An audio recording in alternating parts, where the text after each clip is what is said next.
Hey watch lovers, Brad from Brent Miller. And today I got a fun one for us. Two watches that you probably wouldn't really cross shop or compare. I have the Omega Seamaster 300M with ceramic case, titanium bezel insert, titanium crown. Obviously, you still have your lovely wave dial. No date on this model on the rubber strap. And I have the Seiko Tuna. So this is the what is this? The S23631. Again, ceramic case, titanium. So ceramic and titanium is what they have in common. Both dive watches. That's kind of where they differ. I mean, obviously, yeah, they both have rotating bezels, but you have a 300-meter water resistance on an automatic movement. Seen through the case back here. You know what? I didn't even look up the movement. It's probably no date with Omega. It's probably an 8912 with 60 hours of power reserve. And then here with the Seiko, we have a Quartz 1,000-meter water resistance. So, obviously you're not comparing movements. Two different price points. Ceramic bezel here. This is almost, just a matte. Definitely not ceramic. Bezel, I believe, like I said, the titanium insert from what I remember on this. So literally just happened to walk by both cases and thought it'd be fun to just put these side by side. The real reason I'm doing the video, though, is if you're not familiar with the Seiko Tunas.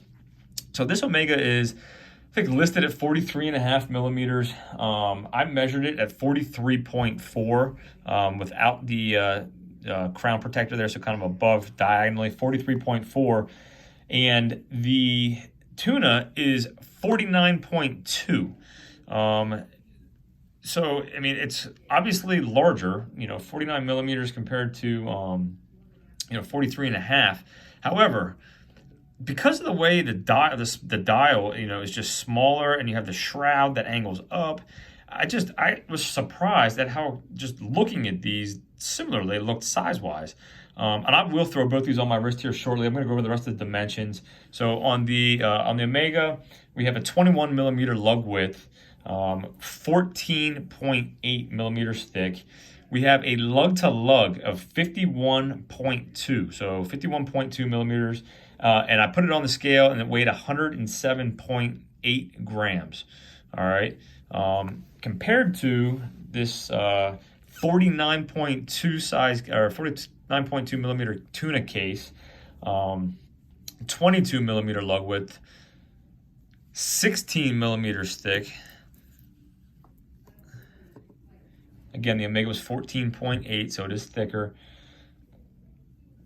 Because there's no lugs on this, I mean, it's lugless. There's no lugs. Some of the other Tuna models do have little lugs that stick out. I don't even call these lugs. I mean, it's just underneath this case. It's 49.2. So technically speaking, the Omega lug to lug is larger at 51.2, which, again, if you look at it, is another reason why it probably wears that way, or this wears as small as it does. And measured this at 117.8. So the Tuna is a little bit heavier, 117.8, so about 10 grams heavier. Other than that, we'll take a listen to the bezels quick. And you know what? Better with the hand. Feels great. Feels just lighter to me. Obviously it is compared to the stainless steel, but it does feel very, very just again, light, for the lack of a better word, which it is. The Tuna's bezel is really nice for Seiko. Definitely a different feel, not as notchy, but I do like it, just a different feel altogether. So let me throw these both on wrist. I'll try to hit the lights again, and we'll get this over. So again, the Omega 43.5. And again, I got a 6 3/4 inch wrist, so these are large on my wrist.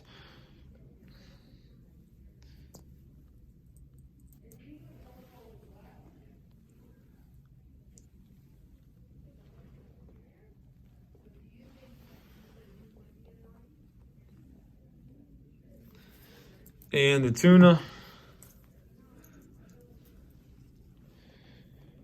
Again, big watch, but it is thicker.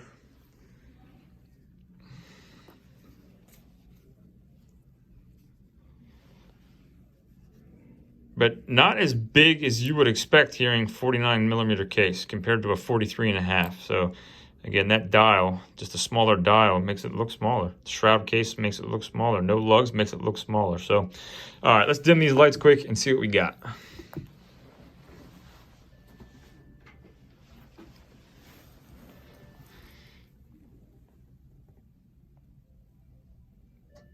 Tuna, there we got focused.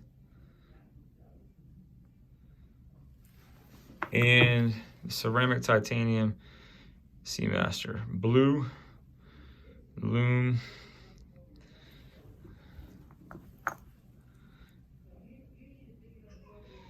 Seiko glows. Sure, it definitely does. All I did was take my flashlight on my iPhone here and charge them a little bit with that before I filmed. So, guys, thanks for watching. Just another video. If there's anything I can help you with, feel free to email me, brad@brentlmiller.com. I'll catch you in the next one.